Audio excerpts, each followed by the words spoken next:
de qué es el razonamiento probatorio. En primer lugar, agradeciéndote la invitación para platicar esta tarde. Y en segundo lugar, bueno, entrar propiamente de lleno al tema. Y bueno, la pregunta pareciera muy sencilla, pero pareciera también que no se entiende o no se comprende qué significan estas palabras. Por eso yo no voy a meterme a temas quizás más avanzados como el tema de la prueba científica y su valoración, cómo se ocupa o cómo inclusive hoy estamos tocando temas de valoración de la prueba con perspectiva de psicología del testimonio para el tema de la prueba testifical, o temas relativos, no sé, a cuestiones de estándares de prueba, que son obviamente temas más avanzados. Yo solamente esta tarde lo que voy a tratar de hacer, de hecho esta plática creo que es la tercera vez que la doy, pero esta tarde lo que quiero o lo que deseo hacer es simplemente dejar en claro o tratar de comentar qué es eso llamado razonamiento probatorio. O sea, ¿qué significa esto? Porque pareciere, y lo he escuchado, que luego dice, vamos a razonar en la prueba, o sea, nada más escuchan algo de prueba y digamos, no sé, yo veo una prueba documental o escucho hablar a un testigo y pienso lo que a mí, escuchará un poco terrible, ¿no? Pienso lo que a mí se me pegue mi regalada gana de lo que significa ese testigo y ya por eso pienso que estoy razonando en la prueba. O porque pienso que ese testigo tiene cierta coherencia en su decir y por esa razón se ajusta y no tiene contradicciones y ya pienso que eso es razonar la prueba. O inclusive escuché hace algún tiempo, algunos meses, en una conferencia alguien que comentó que la prueba o el razonamiento probatorio no es algo nuevo. Dicen, el razonamiento probatorio simplemente es pues las mejores prácticas en la prueba que se hacen en las audiencias o que se hacen, digamos, en el ejercicio de la función jurisdiccional. Eso comentaban que era el razonamiento probatorio. Esta plática voy a tratar de diferenciarla como la hice en algunas otras ocasiones. Tiene que ver propiamente con un pequeño artículo muy, muy pequeño que se publicó en esta revista, que es Cadena de Custodia en Criminogénesis. De hecho, aquí está Alma y también Alma publicó en esa revista. ¿Qué es el razonamiento probatorio? Que se publicó propiamente de abril a junio del 2020. Recientemente se publicó, muy pequeño el artículo. Y voy a partir, digamos, de las conclusiones. Solamente las voy a mencionar y después lo voy a volver a reiterar para saber a qué concluimos o a qué conclusiones llegamos en esta muy, muy pequeña aportación, ¿no? Conclusiones, dice. Concluiría con los siguientes puntos, dice.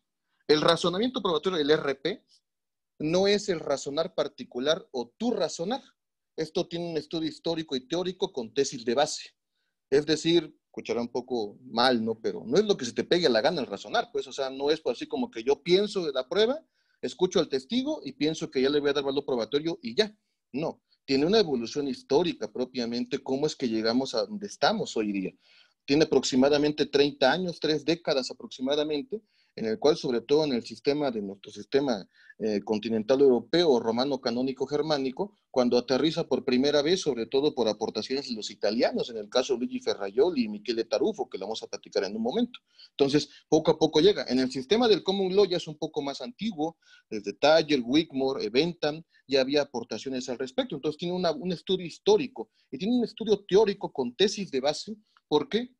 Porque como vamos a platicar, y de hecho ahorita vamos a comentar, tiene unos presupuestos para poder arribar a esta plática del razonamiento probatorio. Primera cuestión. Segunda cuestión, el razonamiento probatorio tiene otras dos etiquetas, o sea, tiene otros dos hermanos gemelos, por así decirlo, o tiene otras dos formas de poder llamarlo.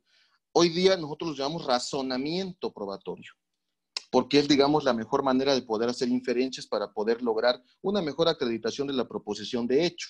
Pero también ha sido llamada, o lo llaman los del common law, una tradición racionalista de la prueba, o también una concepción racionalista de la prueba.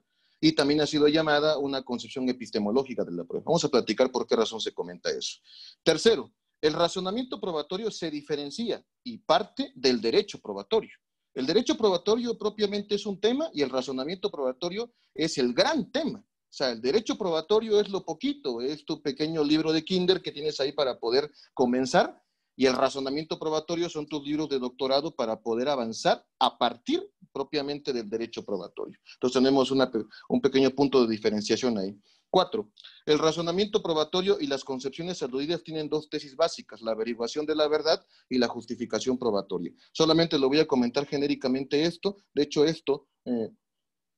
digamos, esto de hecho lo pueden encontrar con mucho mayor auge en algunos artículos, sobre todo uno de Alicia Catino, relativo a este tema. Y finalmente dice, la única forma por la cual podemos acercar al razonamiento probatorio, o nos podemos acercar, al menos en sus postulados fundamentales, es en atención a su estudio histórico y teórico, para que algún día podamos decir la decisión judicial es racional porque está justificada y porque podemos controlar intersubjetivamente dicha justificación. ¿Qué significaría esto? Y de aquí voy a partir. Nosotros nos enseñaron lo siguiente, bueno, y de hecho con esto voy a comenzar, ¿no? A nosotros, bueno, esta es la plática del DOI, que es el razonamiento probatorio, en atención a esas conclusiones que se advierten en esa pequeña aportación. A nosotros, cuando aprendimos derecho, o cuando, digamos, estudiamos por primera vez derecho, cuando empezamos a estudiar derecho, en el primer año de la facultad, propiamente, nos enseñaron el clásico silogismo, premisa mayor, premisa menor, conclusión, ¿sale? Una norma nos identifica algo, es la premisa mayor, el fundamento propiamente de la premisa mayor, que es la quaesti juris, es decir, una norma dice algo. El delito de homicidio, el que priva de la vida a otro, una norma sustantiva, ¿no? Una norma procesal, el flagrancia significa tal cuestión, conforme al 146 del Código Nacional de Procedimientos Penales. La premisa mayor consiste propiamente en el análisis de la cuestión jurídica. Es la premisa mayor. La premisa menor, pues es propiamente la cuestión de hecho, es decir, determinar que efectivamente en el mundo está acreditado, está probado, que efectivamente alguien privó de la vida a otra persona y por lo tanto, pues existe un homicidio. O está acreditado que una persona, pues, disparó en contra de otra y se echó a correr, lo detuvo la policía 3 cuadras adelante, hay flagrancia por persecución, en vía de ejemplo. Está probada la afirmación de hecho. Y obviamente si está probada la afirmación de hecho, encuadra perfectamente en la cuestión jurídica. Y por lo tanto se concluye que encuadra y san se acabó. Sale y san se acabó. ¿Qué pasa? ¿O qué sucedió a lo largo de los años? Digamos, desde que tenemos uso de razón propiamente, o mejor dicho, desde que tenemos el tema relativo a los griegos, hasta aproximadamente el principio del siglo XIX, final del siglo XVIII, principio del siglo XIX, digamos que se fundamentó en un sistema de conocimiento jurídico a través del justnaturalismo. Posteriormente a eso, los últimos 200 años que tenemos a la fecha, al día de hoy, hay permeado mucho el positivismo. Hay divisiones entre positivismo jurídico incluyente, excluyente, propiamente pospositivismo, varias variantes del criterio jurídico, ¿no? Pero el problema no radica en eso. El problema radica en que todas estas teorías que son excepcionales, de hecho, ahí ustedes pueden ver muchísimos profesores en la esquina que está acá, en la parte que está acá, ahí pueden ver a los positivistas, ¿no? Hans Kelsen, está Herbert Hart, está Norberto Bobbio, está Joseph Raz, abajo está Carlos Alchurrón, está Bulligin, está von Wright y obviamente está Ferrayoli, está acá abajito, ¿no? Si vemos a los que están, digamos, abajo, pues Tomás de Aquino, John Finnis, Ronald Dworkin, Robert Alexy, ¿no? Y los del medio, pues vemos a Tarello, a Guastini, los representantes propiamente del realismo jurídico, tanto, bueno, los genoveses, el realismo jurídico norteamericano y el realismo jurídico escandinavo, ¿no? Todos ellos se centraron en la cuestión jurídica, es el detalle. Todos ellos se centraron en estudiar el significado de la norma. Los positivistas propiamente, como en vía de ejemplo, Kelsen, con su norma hipotética fundamental y propiamente su sistema escalonado de normas, Herbert Hart con su concepto de derecho y su contenido mínimo de derecho natural, Norberto Bobbio con la clasificación propiamente del positivismo en ideológico, teórico y metodológico, vemos a Carlos Alchurrón y Bulligui en su sistema normativo es obligatorio, no podemos comprender la estructura de la norma sin acudir a von Wright, o sea, tenemos un enorme bagaje en la cuestión de derecho. O sea, por donde la encontremos, nosotros vamos a poder estudiar quizás no con suma facilidad, pero sí podemos encontrar muchos y muchos libros en cuanto al estudio de la premisa mayor. Con mucha facilidad podemos buscar en cualquier biblioteca en teoría del derecho, o en filosofía del derecho, en teoría del derecho, teoría de la justicia o teoría de la ciencia jurídica, podemos encontrar con mucha facilidad estos profesores, los cuales nos ayudan, entre muchos otros obviamente, nos ayudan a poder identificar qué significa la norma, la cuestión jurídica. El problema radica, seguirá radicando quizás, ok, ya sé que quizás hay un homicidio, ya sé que ese homicidio tiene quizás un elemento, una conducta, tipicidad, antijuricidad y culpabilidad, ya sé que hay una evolución de los elementos del tipo, ya sé que propiamente pues existe incluso imputación objetiva, o sea, ya sé que hay todas esas teorías relativas a la cuestión jurídica para poder yo identificar qué significaría la cuestión o la cuestión juris. El problema radica es cómo yo voy a dar por probado, o cómo mejor dicho se da por probado, que efectivamente Juan Pérez le disparó a Pedro, o Juan le disparó a Pedro. Esa es la pregunta. La pregunta es, ¿de qué manera yo doy por probado que Juan mató a Pedro? Es decir, si nosotros le damos así que un estudio poquito a poquito de los maestros que vemos aquí en la imagen, o vemos un estudio propiamente de qué se ha tocado en la prueba, el aspecto probatorio, vamos a encontrarnos con que todo ha sido enfocado en la interpretación de la norma. Es decir, nadie dice que en su debido, o sea, nadie podría negar que desde 1806, 8 y 10 y 4 se publicó propiamente en la etapa procedimentalista de la teoría general del proceso, apareció el tema de la identificación en los códigos procesales, para el caso y penales, en el caso obviamente de Napoleón. Nadie dice que no. Nadie dice que había apartados de pruebas. Claro que había apartados de pruebas. Teníamos inclusive, híjole, si vamos obviamente a las reglas de hace muchos siglos relativos a los procesos, había apartado de pruebas. Nadie dice que no, claro que sí. El detalle está en lo siguiente, el detalle en que todo era exclusivamente la ley. Todo la ley lo identificaba y no existía un ejercicio posterior de un razonamiento, digamos, fuera de la ley, bueno, digamos, a partir de la ley, pero fuera de la ley, para poder identificar si efectivamente en el mundo podemos dar por probado algo. Todo estaba en la ley. Ese es el problema que tenía o que se tiene inclusive todavía en los aspectos de prueba.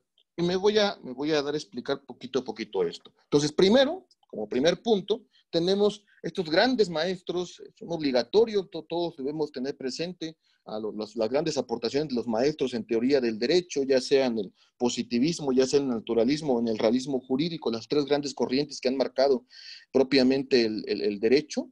No podemos obviamente obviar que también existen otras como la división entre positivista jurídico incluyente, positivismo jurídico no incluyente, no positivismo jurídico incluyente, etcétera, neoconstitucionalismo, etcétera, etcétera, etcétera. ¿Sale? Pero eso ha sido basado o ha sido, digamos, dirigido hacia la cuestión de derecho. Hasta ahí, bueno, tenemos el primer detalle, ¿no? ¿Qué ha pasado con la quaesti facti?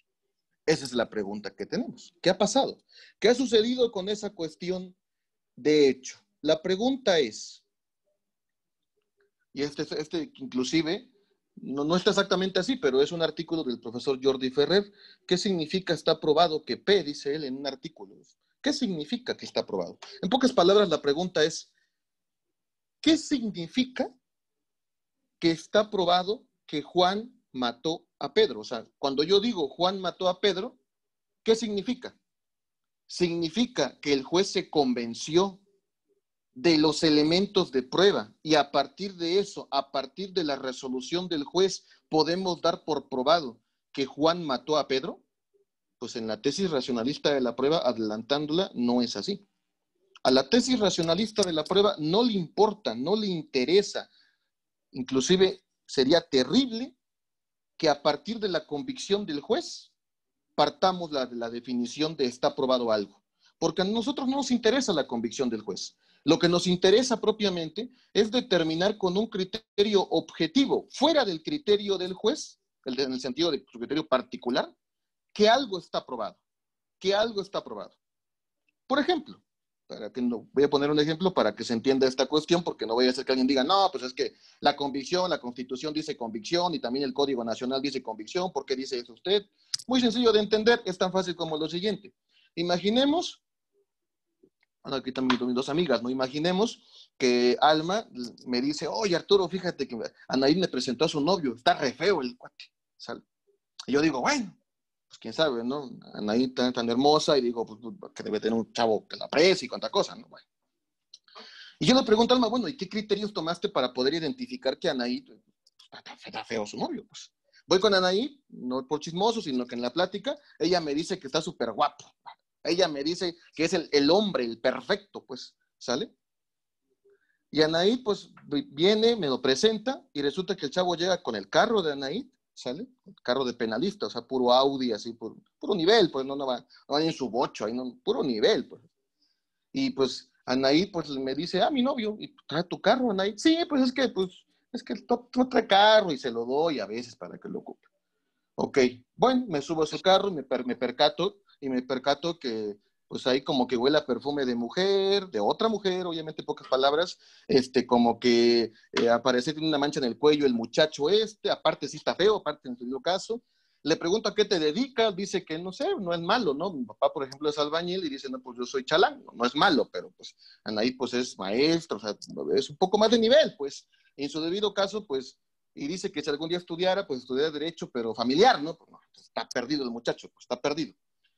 Entonces la pregunta es, le pregunto a Alma, bueno, y obviamente a Anaí también, ¿cuál sería el criterio objetivo para poder identificar un hombre perfecto? O sea, un hombre que podemos identificar perfecto. Pues al menos podríamos llegar a la conclusión, quizás, no estoy equivocado, quién sabe, de que debe ser guapo, debe tener mínimo una profesión, debe tener dinero mínimo para poder invitar a ir a un buen lugar, ¿no?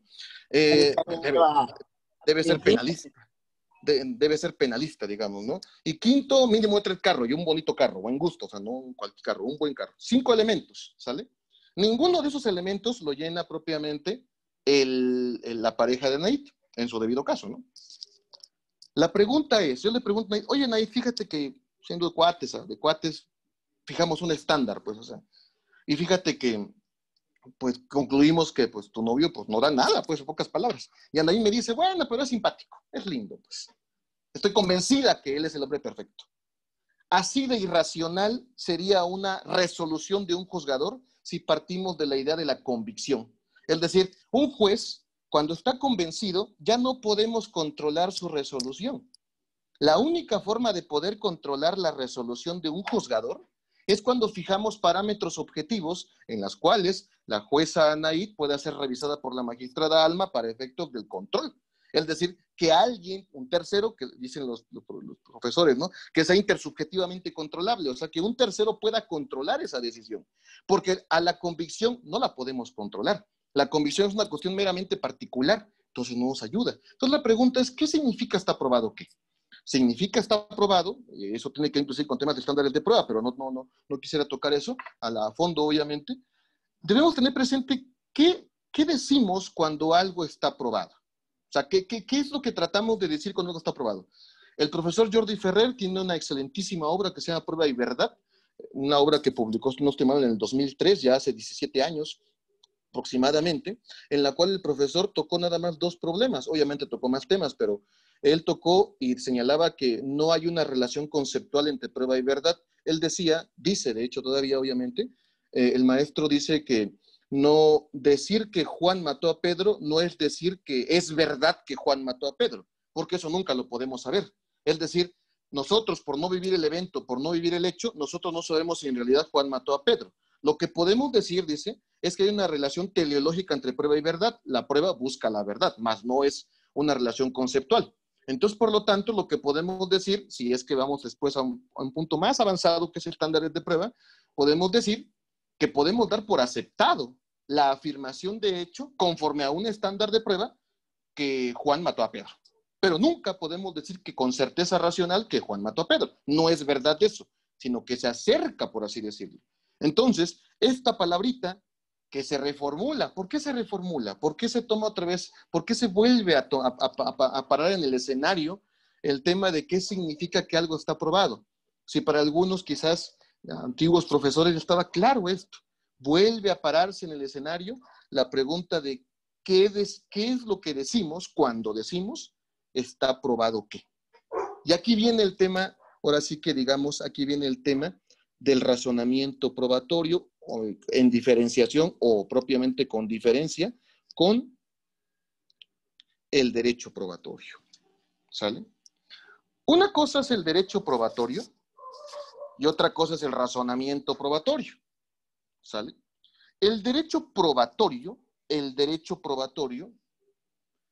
solamente son los lineamientos que se establecen en las leyes, en las normas, y que tienen que ver con la prueba.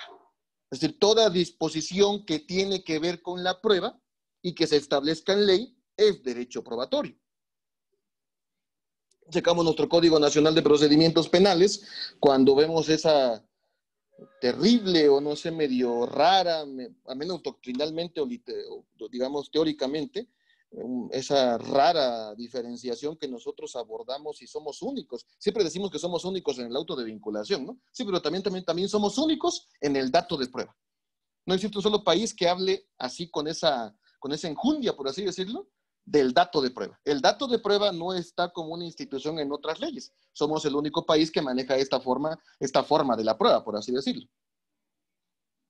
Y el dato de prueba, conforme a los otros conceptos que son medio de prueba, prueba y antecedente de investigación, pues propiamente al momento de designarlo en una ley, pues se convierten en derecho probatorio porque establecen cuestiones relativas a la prueba.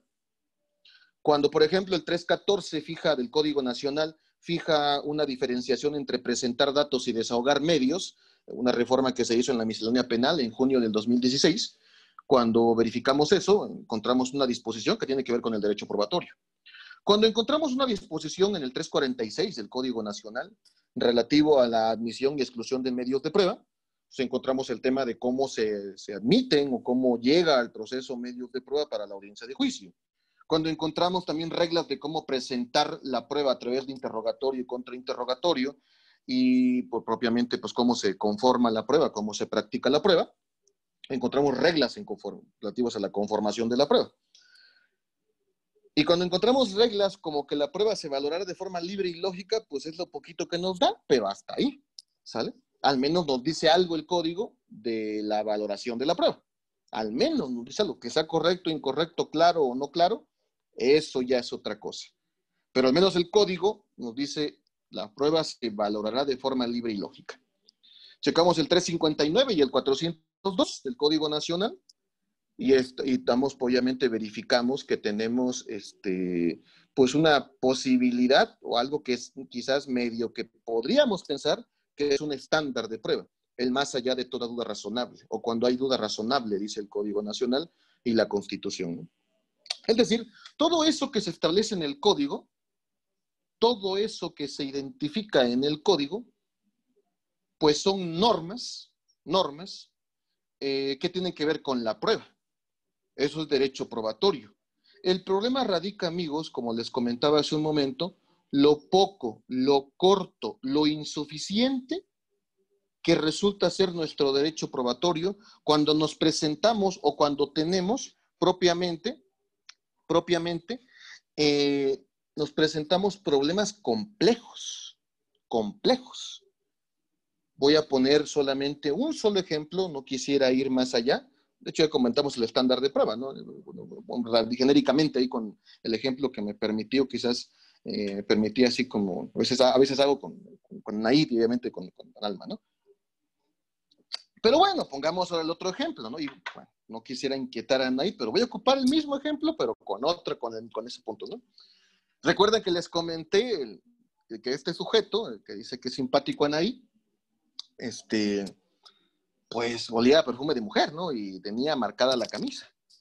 Anaid le pregunta a este sujeto, oye, ¿por qué hueles así? ¿Por qué tienes una marca? ¿Por qué? Explícame. Y el sujeto la mira a los ojos con una claridad pues, fuerte, así como se ve, y le dice, ¿cómo crees, mi amor? ¿Cómo tú crees que yo voy a hacer eso? Yo tengo ojos solamente para ti. Le dice lo mucho que la quiere, le recuerda cada cosa bella que ha tenido. A los ojos la mira con mucha claridad, con mucha congruencia, con mucha seguridad. Y pues, crea o no lo crea, pero el tema es que ese es el aspecto por virtud del cual pues pretende este sujeto que le crea a Anaí.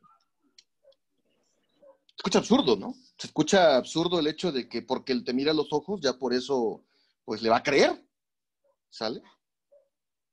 Pero si es tan absurdo, ¿por qué el señor juez lo sigue pidiendo en audiencia? ¿Por qué todavía se ven en las audiencias testigo? Cuando usted le estén preguntando, observe al que le pregunta. Y cuando usted esté contestando, obsérveme a mí. ¿Sale? ¿O por qué apenas el año pasado, amparo directo en revisión 777-2019 de la Corte, dijo, en la ejecutoria, de hecho no lo dijo en la tesis, en la ejecutoria dice, la inmediación no es para valorar. Es decir, la pregunta es, tenemos un testigo en este proceso penal acusatorio, en donde propiamente ese testigo, pues ese testigo está diciendo información, ¿no? Está mencionando información. ¿Cómo lo valoramos? Si el código nada más me dice que el testigo va a decir lo que percibió y nada más me dice que voy a valorar de forma libre y lógica. San se acabó. No me dice más. Muchos abogados en audiencia, ahora en las audiencias, digamos, presenciales, se preocupan mucho. ¿Por qué? Porque el testigo no vaya a ver al Ministerio Público o el testigo no vaya a ver al defensor para que ese testigo, pues no, digamos, ese testigo no, pues no le sea guiado en las preguntas, ¿no? Mucha costumbre del sistema tradicional que luego demostraba una seña por acá, seña por allá, y ya decía sí, no, tal vez, ¿no? Pero ahora con la pandemia, y esta es una imagen de un curso que di hace como 3 meses, no estoy mal, ahora con la pandemia, ¿cómo le hacen? ¿Cómo le hacen para evitar ese tipo de prácticas? A ver, ¿cómo le hacen? Te está en una pantalla, el testigo puede estar el montón de gente atrás de él diciendo las respuestas. Entonces, ¿qué interesa que le digan las respuestas? Al final del día, el punto sería cómo valoras racionalmente lo que dice ese testigo. ¿Sale? El señor juez dice, mira la cámara, y el testigo, sí, no, pero la gente está atrás de él diciéndole la información. Entonces, ¿de qué? ¿Para qué sirve esto? Si al final del día puede pasar esto. Vamos, pasa.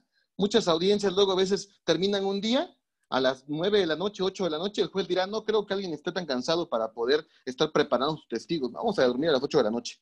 No se crean, ministerios públicos están durmiendo a las 3 de la mañana o también defensores preparando al siguiente testigo del día siguiente y contándole lo que le dijo el testigo en audiencia.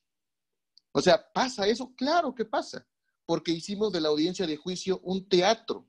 Hicimos de la audiencia de juicio solamente el hecho de convencer. Todavía se sigue haciendo esa práctica del MP, testigo. ¿Y usted ve en esta sala a este imputado, al imputado que me dijo? Sí, está ahí. Ah, ya, ganó el Ministerio Público. ¿Qué formas tan terribles de poder llevar estas prácticas? ¿Por qué? Porque pues eso se hacía en el sistema norteamericano, se hace en el sistema norteamericano, pues para poder convencer al jurado. Pero aquí no, aquí no. Aquí lo que se requiere es establecer criterios objetivos de valoración de la prueba. Entonces, si el código no me dice nada, si el código no me ayuda porque no me dice, mira, son los parámetros, estos son los parámetros, no me ayuda mucho que digamos, entonces, ¿cómo le hago?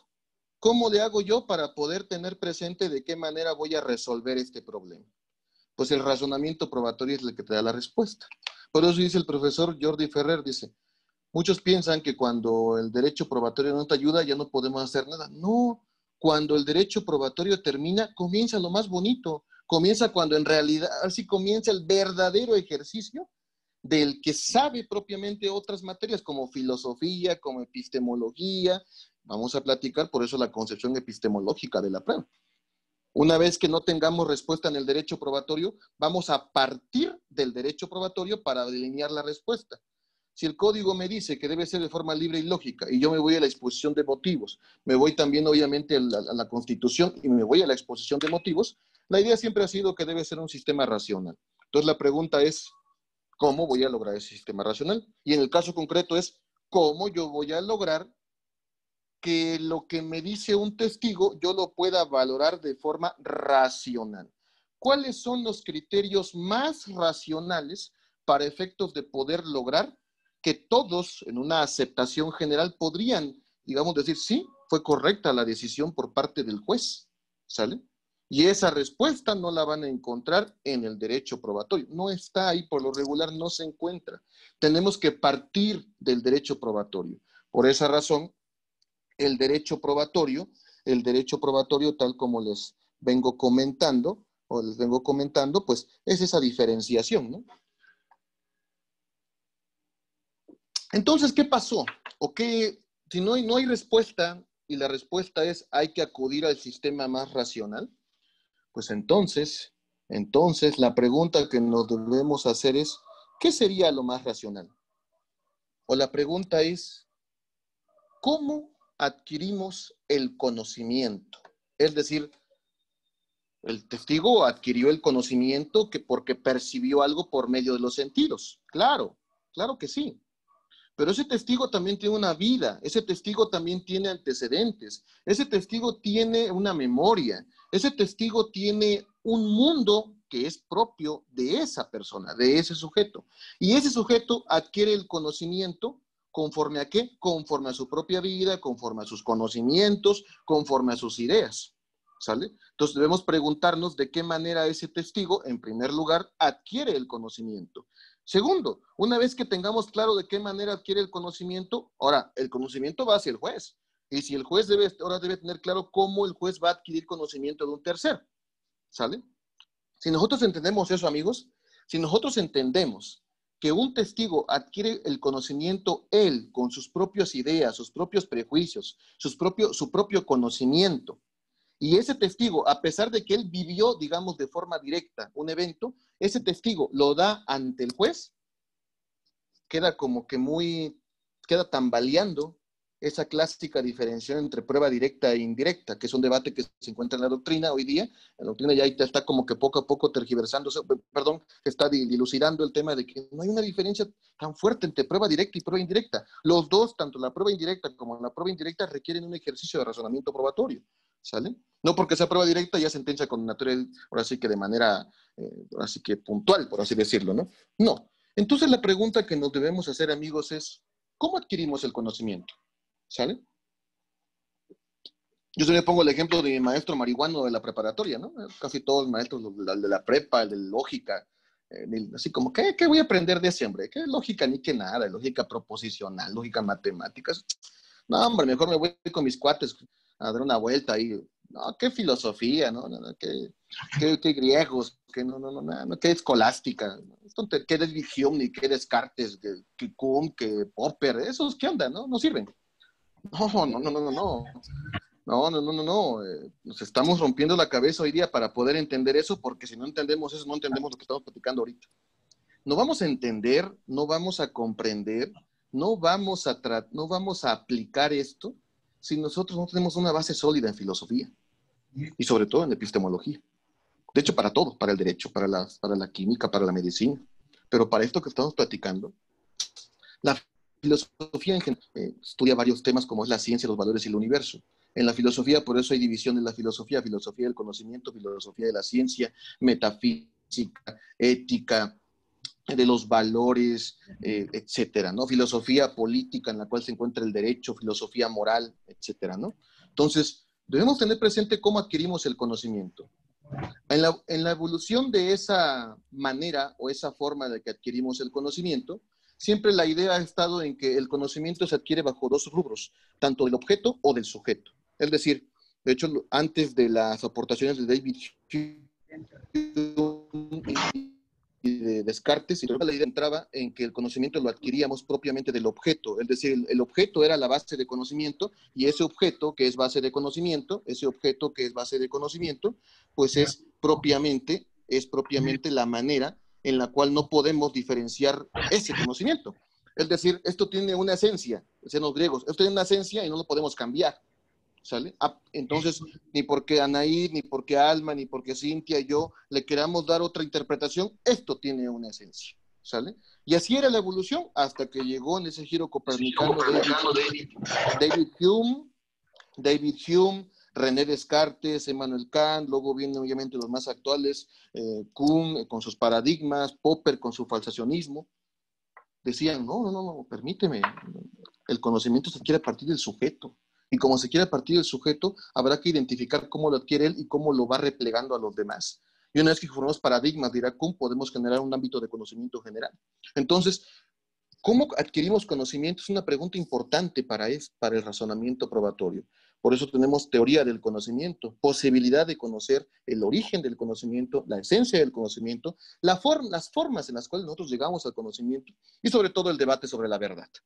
El debate sobre la verdad, que es muy amplio en la doctrina de la epistemología. ¿Qué pasa hoy? Epistemología hoy, ciencia, métodos. Esto es tan importante, amigos míos, y solamente voy a establecer un pequeño punto acá. Esto es tan importante que pasa lo siguiente. Muchos de ustedes Quizás cuando vieron filosofía del derecho o cuando vieron teoría del derecho o teoría de la Constitución, se hicieron la pregunta siguiente: ¿el derecho es una ciencia? ¿Sí o no? Es una pregunta muy constante que se da propiamente en teoría del derecho. Actualmente tenemos aceptado que sí es una ciencia, ciencia jurídica propiamente, pero hace 200 años no. Hace 200 años, bueno, y más, de hecho, desde las aportaciones de Auguste Comte, con el positivismo científico, después de la Escuela de Viena, cuando se establece que la forma de acceder al conocimiento es el positivismo científico.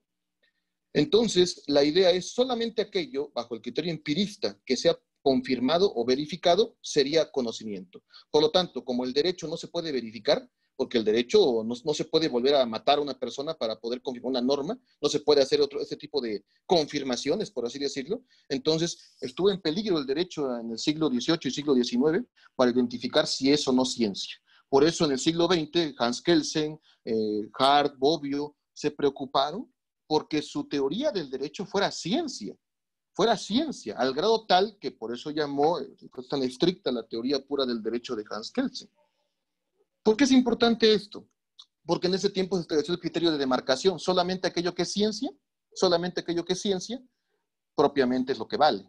Aquello que tiene el método científico de la confirmación, en aquel tiempo. Hoy día no es así. Hoy día propiamente hay otras ciencias que no tienen ese criterio de confirmación, pero se pueden hacer otras formas de confirmación, por así decirlo. ¿Sale? ¿Por qué es importante esto? Porque vuelvo a la pregunta original. Tenemos un testigo.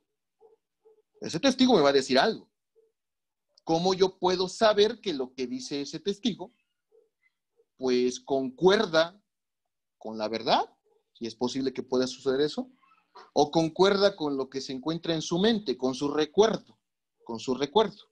Es decir, no porque sea coherente, cualquier excusa puede ser coherente, ¿sale? Yo no soy casado, pero imagínense que yo esté casado, llego a las 3 de la mañana, oliendo un montón de alcohol, igual con el perfume de mujer y cuanta cosa, pues quizás puedo inventarme una historia coherente, ¿por qué no? ¿Sale? No, pues es que fíjate, no sé, es que fuimos a una fiesta, y sí, efectivamente, y pues ganamos el asunto, mi amor, por eso te compré ese carro, o sea, ganamos el asunto y pues estuvimos festejando, por eso vuelo alcohol. Y la marca pues ya sabes, mira, eh, la, la, la, la, la colega del licenciado tal, pues es muy efusiva, y licenciado, felicidades y cuanta cosa, se pegó mucho, ¿sale? Pues por eso, o sea, le podemos encontrar coherencia a todo, ¿sale? Hay un libro que no recuerdo el autor, de Marcial Pons, que habla de la teoría de la coherencia y las teorías de la coherencia. Miquel de Tarufo tiene un apartado de teorías coherentistas de la verdad, ¿sale? Entonces podemos encontrarle coherencia a muchas cosas, ¿sale? La claridad igual, la seguridad, son parámetros que quizás no son controlables. Entonces la pregunta es, ¿podemos encontrar otra ciencia que nos podría ayudar a resolver este tema del testigo antes de que vayamos a eso? O si es que llegamos a eso en esta plática, la pregunta de hecho es, entonces, ¿qué estamos haciendo en la prueba? O sea, ¿qué estamos haciendo? Estamos jugándole al que sabemos razonar y propiamente le damos valor porque pensamos en nuestro muy particular punto de vista que tiene valor. Muchos abogados litigantes, y esto no es banal, esto no es una cuestión meramente teórica, muchos abogados litigantes, fiscales y defensores van a audiencia y hacen una técnica de litigación acá súper buena, ¿no? Súper chingona acá, y se sienten así como que los meros buenos en el contraexamen y el interrogatorio. No, y sí hizo un contraexamen brutal, ¿eh? Destruía al testigo. El testigo como que se agachó y como que le entró el miedo al momento de responder, lo destruí.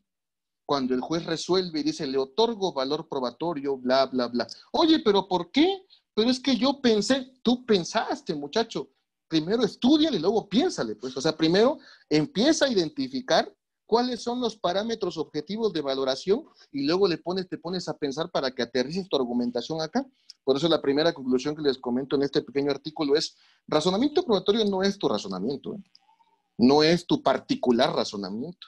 Tiene un enfoque histórico. Esto es epistemología, teoría del conocimiento, cómo el ser humano accede al conocimiento. Veo a un sujeto que está por la calle y me dice que nunca ha estudiado en su vida, pero él sabe, o él me dice, que el agua hierve a los 90 grados. Voy con un químico y me da fórmulas, me da métodos, me da todo el conocimiento que tiene para poder decirme que el agua hierve a 100 grados. ¿A quién le creeré más? ¿Solamente porque es un químico? un punto quizás a tomar en consideración, pero no es todo. Quizás porque el método de la ciencia química en general, me dice que efectivamente, el agua hierve a 100 grados. Efectivamente, ¿sale? Aquí no es porque este cuadro no tenga estudios, no, simplemente porque la ciencia no me dice eso. Es decir, tenemos un método de acceso al conocimiento, epistemología, por eso es epistemología de las ciencias. Entonces, tenemos una manera de poder razonar a través del fundamento epistemológico. Pero sigue latente la pregunta, entonces Arturo no me da respuesta al código, ¿cómo le hago? O sea, bueno, pues esta pregunta es la gran pregunta del razonamiento probatorio. Esta pregunta es la que se hicieron, y con esto, bueno, ya casi voy a terminar, unos 10, 15 minutos, esta pregunta es la que se hicieron profesores, entre otros, como los que ven en pantalla, ¿sale? Los profesores que ustedes ven en pantalla, Michele Tarufo, Ferraioli, Perfecto Andrés Ibáñez, Jordi Ferrer, Carmen Vázquez, etcétera, etcétera. A través de las aportaciones que tuvimos a comentar, se empezaron a preguntar, bueno, es que la norma no me dice mucho, o sea, la norma simplemente me da un parámetro mínimo, y cómo yo voy a encontrar la racionalidad si eso inclusive no me lo enseñaron. A mí en la facultad nunca me dijeron una rama de la epistemología, y que la epistemología tiene antecedentes, y que la epistemología tiene una forma de conocimiento, y que nosotros inclusive tenemos ciertos paradigmas en el conocimiento. ¿Por qué? Porque centramos un cúmulo de criterios y los damos por aceptados. O por qué no, el falsacionismo. Podemos establecer que es posible un error en el conocimiento. O sea, siempre debemos tener latente que el conocimiento no es total, no es certero, y por lo tanto siempre puede existir la posibilidad del error. Por lo tanto, toda tesis puede ser falsable, pero eso no significa que epistemológicamente no tenga un fundamento. Entonces, Popper ahí hace el gran arribo al tema del falsacionismo popperiano. Entonces, por lo tanto, la pregunta sería, ¿qué pasó? Entonces, ¿qué sucedió? Bueno, ¿qué sucedió? Pues sucedió lo siguiente. Vamos a dividirlo en dos puntos. Common Law y Civil Law. ¿Sale? Common Law y Civil Law, y en tres puntos también, digamos, inciso A, por así decirlo, ¿no? División entre Common Law y Civil Law por otra parte, y siguiente división es entre estos tres que ven: la concepción racionalista, la concepción epistemológica y lo que hoy llamamos razonamiento probatorio. ¿Sale?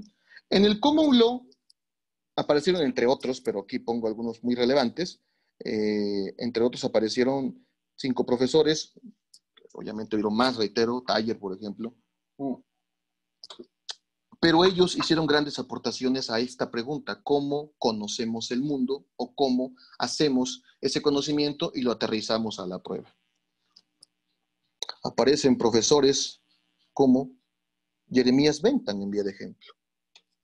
Jeremías Bentham hace una gran aportación en su tratado de las pruebas, el cual la gran aportación es la tesis de la relevancia. Él inclusive, digamos, no estaba a favor del derecho probatorio. Él decía que toda prueba que sea relevante para la resolución del caso debe admitirse y debe practicarse y debe llegar al juez para ese conocimiento, porque es mucho mejor que todas las pruebas lleguen ante el juez.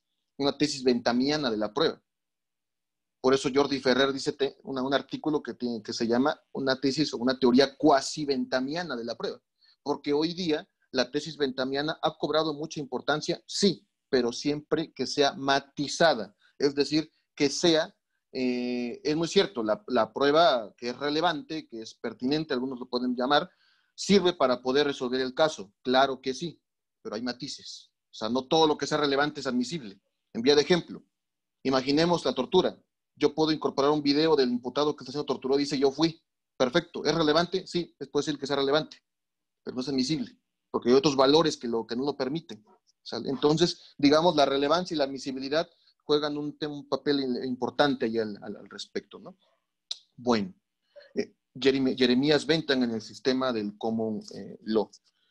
Está obviamente Wigmore. Wigmore, el gran profesor, creador, no creador, pero sí los grandes creadores, los grandes que intervinieron en las leyes de evidencia del sistema norteamericano. Recordemos que las leyes de evidencia aparecieron en los años 70 y Wigmore fue uno de los grandes precursores de esas leyes. Hoy día tenemos, y que inclusive ha sido citado por la Suprema Corte de Justicia, el profesor William Twining. ¿Sale? William Twining. El maestro en ese sistema del Common Law habla de lo que aquí les pongo, el profesor William Twining, en un libro que por aquí los tengo, que es este libro de acá, ¿sale? Propiamente, el libro se llama Análisis de la prueba. Está citado por la primera sala de la Corte, ¿sale? William Twining habla de la tradición racionalista de la prueba, que ustedes la van a poder ver por acá, ¿sale? Tradición racionalista de la prueba.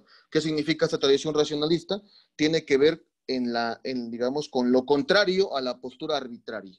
El estudio que hace el profesor William Twining de la tradición racionalista implica que es, digamos, una contrariedad, contradice el sistema arbitrario de la prueba en épocas anteriores. El clásico ejemplo de las ordalías, ¿sale? No, pues es que tú eres bruja. Oye, pero yo no soy. No, si eres, pero vamos a probarlo. Te vamos a aventar al río con una piedra. Si te ahogas, pues te moriste. Si vuelas, pues eres una bruja. Entonces, una u otra, pues Dios te cuidará. Ordalías, juicios de Dios, ¿sale? Ese criterio tan extremo. Ustedes dirán, bueno, Arturo, también no se tiene años, o sea, tampoco le exageres. Sí, pero también hace muchos años se decía, a ver, ponga la mano sobre la Biblia. ¿Protesta usted cuando se dice con verdad? Todavía sigue haciendo, ¿eh? Hay muchas reminiscencias del sistema, de ese tipo de sistemas que llegan hasta hoy. Creemos que porque alguien protesta cuando se dice con verdad, ya va a decir la verdad. O sea, esas reminiscencias siguen avanzando en el transcurso del tiempo, ¿sale? Tenemos eso, ¿no? Y los dos grandes maestros que ustedes ven acá, abajo, Larry Laudan y Susan Hack, ¿sale? Dos epistemólogos. Larry Laudan tiene una belleza de obra, aquí la tengo de hecho, fue traducida por Carmen Vázquez y Edgar de Aguilera, que es Verdad, Error y Proceso Penal.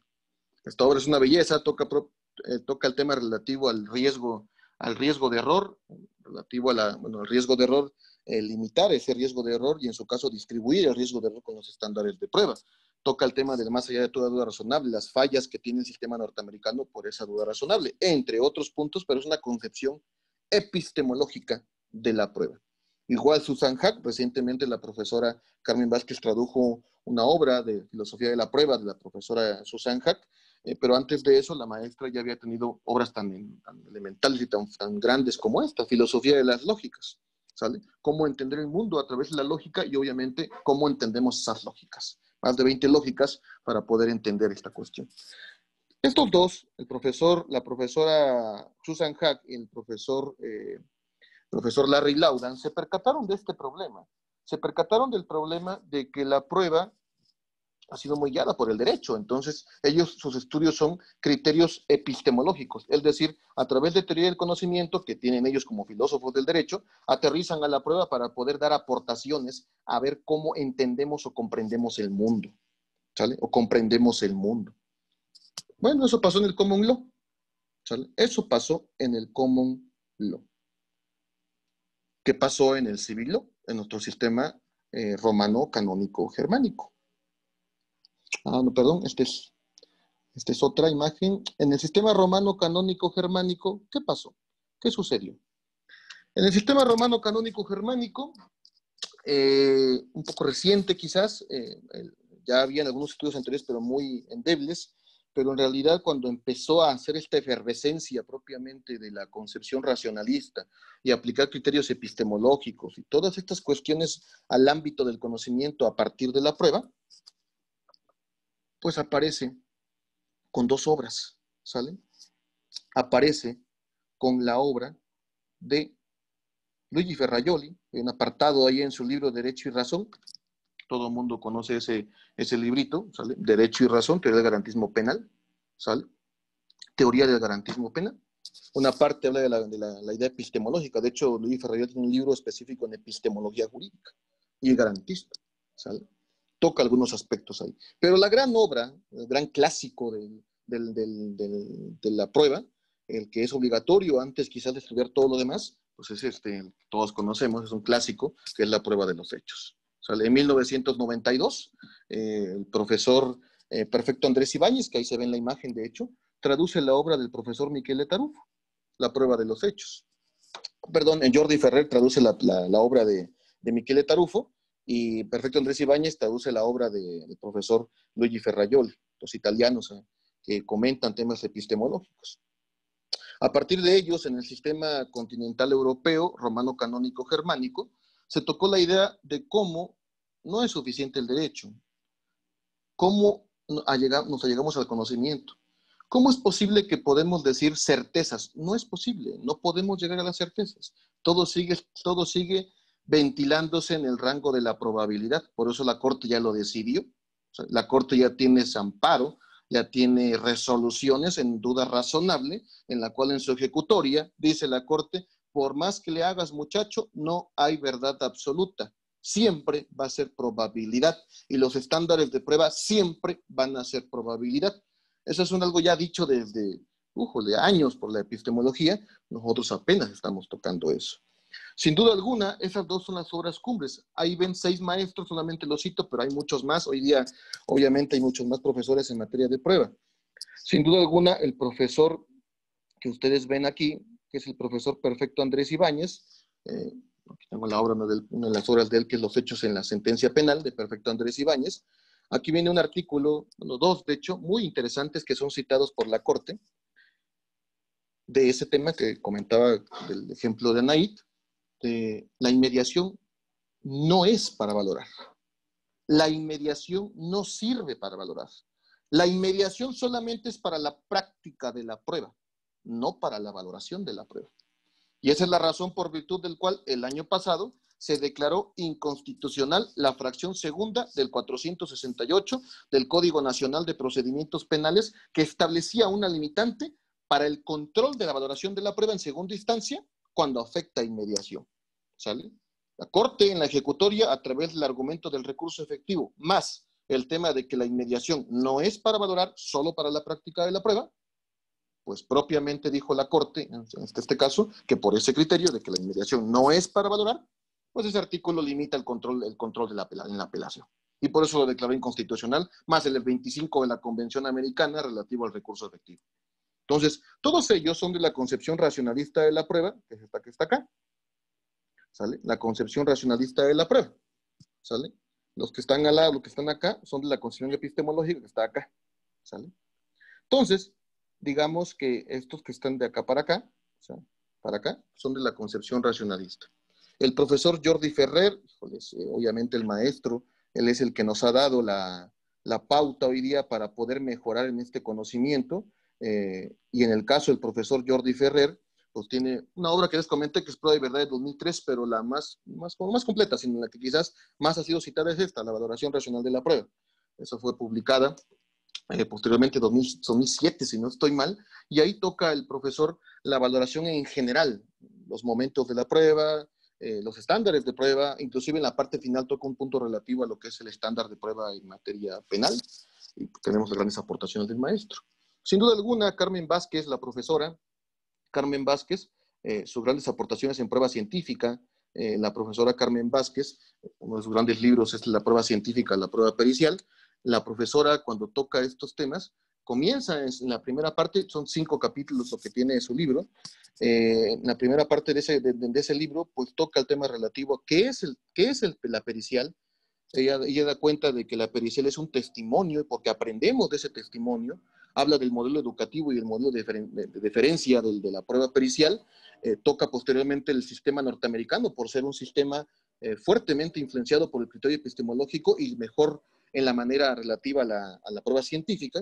Y después habla de la pericial de parte y la pericial oficial, por así decirlo, o la pericial del juez, ¿no? Como lo llaman. Entonces, grandes aportaciones de la profesora en materia científica. Y aquí viene un tema interesante, solamente lo pongo ahí. ¿Cómo le creen al perito? Si nosotros no somos peritos. O sea, ¿por qué le creen al perito? O sea, el perito te dice, es que fíjese que iba a exceso de velocidad. Ajá, ¿y por qué? Pues por la huella de frenado. Ajá, pero ¿eso cómo lo logro? ¿Qué? Pues es que frenó. Sí, pero la persona puede frenar cuando va manejando y no quiere decir que va a exceso de velocidad. Hay muchos abogados que se conforman con lo que dice el perito. La pregunta es cuestionarlo con sus métodos. Efectivamente, su método está avalado por la ciencia. La ciencia, el conocimiento científico, la epistemología, la máxima de experiencia científica avala lo que dice el perito. ¿O solamente le creemos porque tiene una bonita bata? Solamente por eso. ¿Por qué le creemos al perito? Tengamos presente eso. Temas como eso lo toca la profesora Carmen Vázquez. Igual la profesora Marina Gascón, citado su libro, el libro Los hechos en el derecho, ¿sale? La profesora Marina Gascón, en ese libro, hace un estudio interesante de la teoría, lo que ella llama la teoría cognoscitivista de la prueba, que es semejante a la postura racionalista, con ciertos matices, pero es semejante a la postura racionalista de la prueba, ¿sale? Luego viene Daniel González Lagier. Daniel González Lagier ha aportado muchísimo en los temas de lo que es las máximas de experiencia y también los criterios de valoración de la prueba. Él propone 12 parámetros o 12 puntos para el criterio general de la valoración de la prueba, inclusive hace una división entre ciertos temas de valoración y estándar. Y la crítica que ha hecho inclusive a otros profesores, como el profesor Jordi Ferrer, ha aportado grandes cuestiones el maestro, máxime que él es experto en argumentación jurídica, como muchos de los que ya los mencionados, profesor de Alicante, ¿no? Sin duda alguna, obviamente ahí está el profesor Jordi Nieva, el maestro, ha aportado muchísimo en varios temas, inteligencia artificial, en temas relativos a valoración de la prueba, inclusive psicología del testimonio, etcétera, ¿no? Todos ellos apuntan a un solo punto o a un tema. Todos ellos se preocupan por el siguiente punto. Creo que los comenté hace rato. Y con esto voy a volver al primer punto y con esto voy a culminar esta plática. Primero, el razonamiento probatorio no es el razonar particular, ¿eh? No es tu razonar, así yo pienso. No. Esto tiene un estudio histórico y teórico, con tesis de base. Si ustedes se percatan, hay un gran antecedente filosófico e histórico para poder comprender el fenómeno que estamos viendo hoy día. Entonces no es nada más decir mejores prácticas, o yo lo voy a razonar así, o yo quiero hacer esta forma de razonar y yo lo pienso así, o tengo esta lógica, ¿no? Inclusive en la lógica todo el mundo cita el principio de identidad, tercero excluido, no contradicción y razón suficiente, ¿sale? El principio de razón suficiente tiene muchos problemas en la teoría de la lógica. Porque desde Leibniz, que lo creó propiamente, siempre ha sido criticado el principio de razón suficiente porque no tiene parámetros de control. Cualquier circunstancia puede ser una cuestión de razón suficiente. Entonces, ahora sí que no es suficiente esos 4 puntos, ¿sale? Hay otros temas en la lógica, tipos de lógica. Por eso decía Susan Haack en su libro Filosofía de las Lógicas. El razonamiento probatorio tiene otras 2 etiquetas, la tradición o concepción racionalista y la concepción epistemológica, que ya os comentamos, ¿no? El razonamiento probatorio se diferencia porque es mucho más, obviamente es mucho más, pero parte del derecho probatorio. El derecho probatorio es la base, el razonamiento probatorio es lo que va después de eso. Y el razonamiento probatorio y las concepciones aludidas tienen 2 tesis básicas, que esas no se los comenté, pero los comento rápidamente, porque es el punto de convergencia de todos ellos. Todos ellos han aceptado, y esto es, digamos, la conclusión de la obra del profesor Jordi Ferrer y de donde parten muchísimos maestros en estos temas, como los que vieron ustedes apenas, que la finalidad de la prueba es la averiguación de la verdad.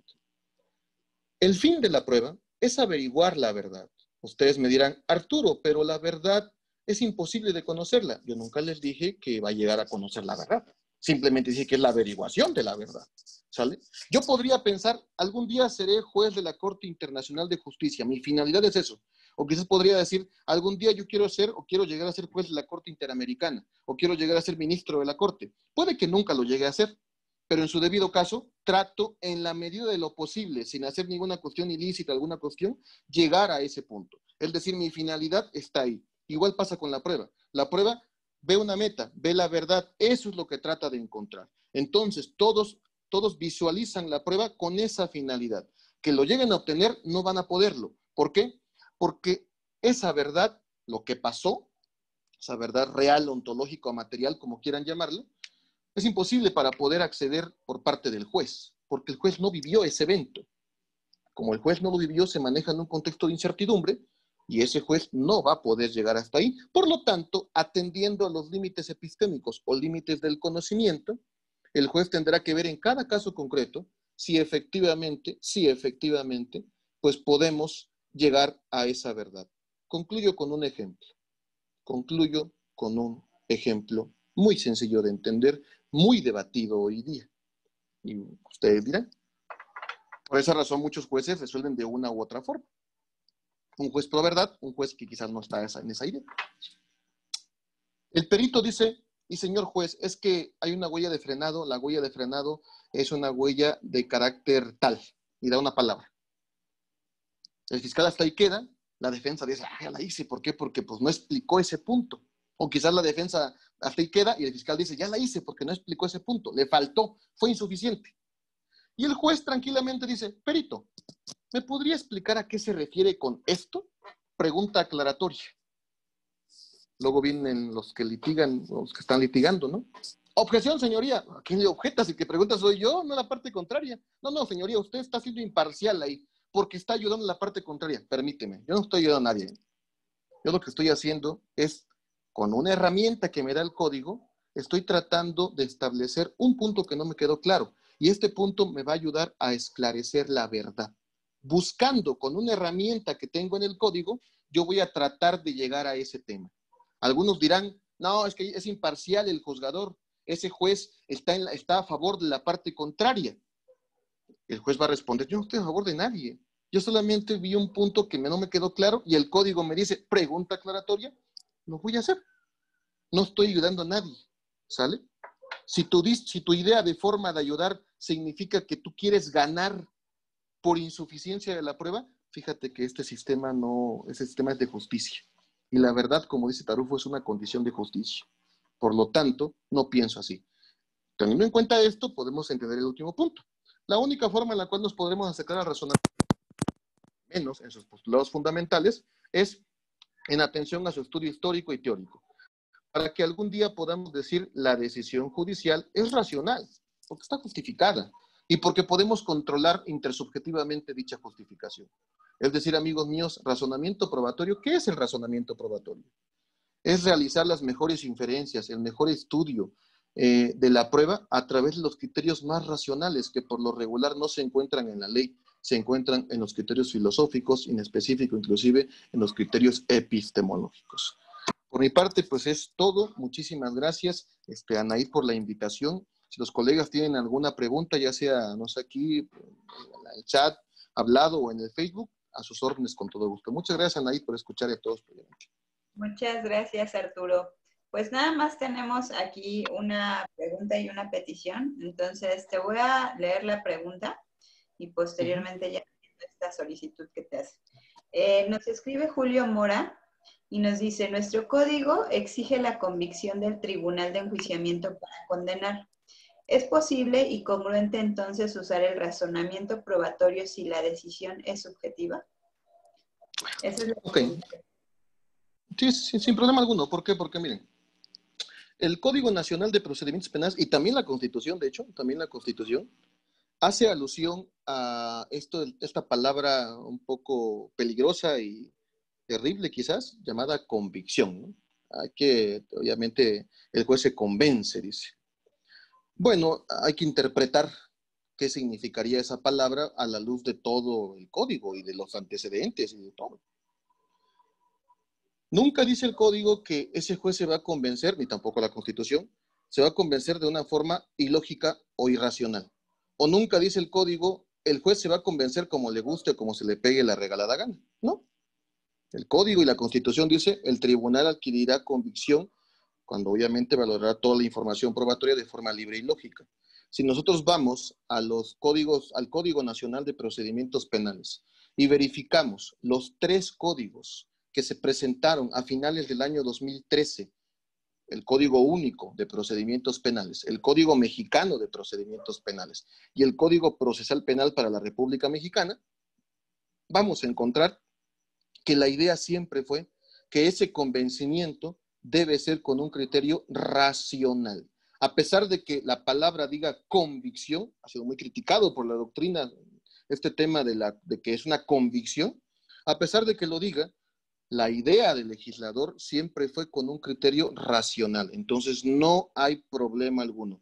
Es tan sencillo como decir, señor juez, ¿por qué me condenó? Porque me caíste mal y estás bien feo. Oye, pero tú me debes condenar por las pruebas. Sí, pero si yo hablo de convicción, me convencí que estás re feo y me caíste mal. Punto. O sea, el punto sería identificar los criterios racionales de decisión.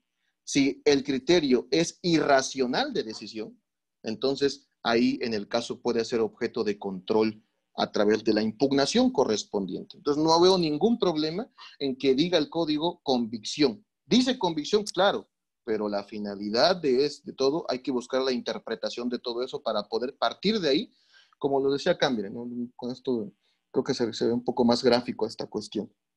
Aquí decía esto, derecho probatorio, dice. El derecho probatorio son los lineamientos de la norma, sí, pero también hay que tomar en cuenta la interpretación. La interpretación de la norma hace que tengamos un parámetro de base y de ahí avancemos al resultado. Por lo tanto, ¿dice convicción? Sí, pero buscamos los antecedentes, la interpretación legislativa, todo lo que viene en esto, encontramos que es convicción, sí, pero a través de un criterio racional, siempre debe ser un criterio racional, si no, no podría establecerse un control sobre ese resultado del juez. Ok, ¿y cuál es el criterio racional? Ahora sí pasemos al razonamiento probatorio. O sea, las mejores inferencias. O sea, esa es la forma, digamos, que podría yo responderle al colega que sí lo vi aquí en Facebook, Julio Mora.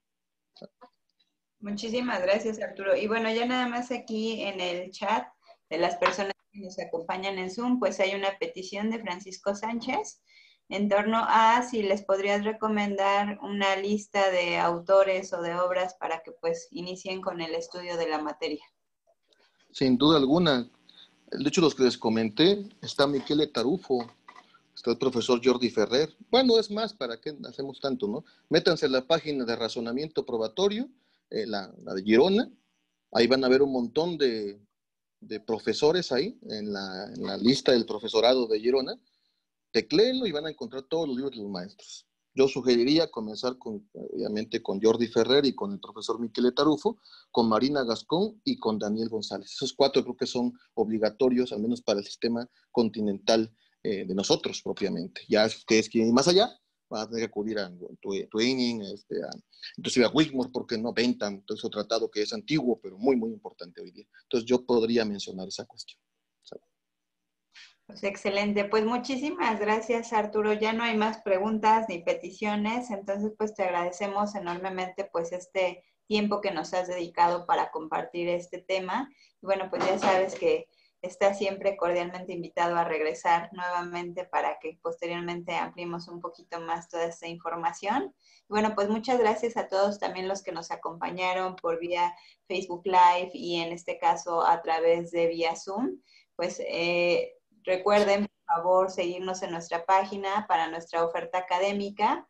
Actualmente se está impartiendo la maestría en proceso penal acusatorio, en donde precisamente mi querido Arturo ya también está invitado como ponente. Espero que pronto nos acompañes. Y bueno, pues síganos en redes sociales. Muchísimas gracias, Arturo. Que pases una excelente noche y buenas noches a todos. Gracias, abrazo a todos, hasta luego, bye bye. Cuídate.